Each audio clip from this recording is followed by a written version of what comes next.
Everyone, আসলে আমার মানুষের সম্পর্কে কিছুই বলার নাই। কারণ দেখেন, কয়েকদিন আগে দুই দিন আগে সাইকেলটা কিনছি আর কি। সাইকেলটা রাখা হয়ে গেছিলাম, সিটটা এভাবে না করলেও সব পারতো মানুষ। কি একটা অবস্থা করছে সিটটির, এগুলো না উঠাইলেও পারতো আর কি। আসলে মানুষ সম্পর্কে আমার কিচ্ছু বলার নেই।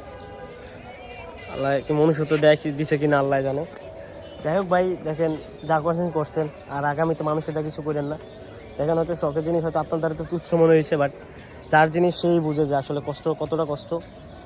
আর আমি বুঝতেও পারিনি যে পোলাপান এমন করবো আর যাদের এই আগে একবার নষ্ট করার আগে ভাববেন আর কি, যে আসলে এটা আপনার করা উচিত কিনা, তো মানুষ কষ্ট পাইবো কিনা। হয়তো আপনার দ্বারা মনে হয়েছে যে এটা করা আপনার দ্বারা খুবই ভালো লাগছে, খেলনাধুলার মতো আর কি। কিন্তু পার্সোনাল বিষয়টা হচ্ছে আমি আসলে অনেকটা কষ্ট পাইছি আর কি।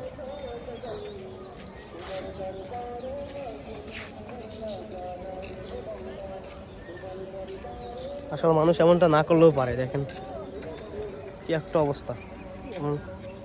মানুষ এমন করে কি শান্তিটা পায় ভাই, আমার একটু বলবেন। দেখেন এখন এই যে আস্তে আস্তে এটা উঠে যাইতেছে আর কি, দেখছেন। মাত্র কয়েকদিন আগে কিনলাম। যাই হোক ভাই, দেখেন ভবিষ্যতে মানুষ এটা নষ্ট করেন না। আজ পর্যন্ত কারো ক্ষতি করি নাকি, আর মানুষ এখন থেকে আমার ক্ষতি করে। যাই হোক, কিছু বলার নেই। মানুষ ক্ষমা করতে জানে, আমি ক্ষমা করা জানি যে। যাই হোক, থ্যাংক ইউ ভেরি মাচ। আর মানুষ এটা এমন করেন না ভাই। Thank you.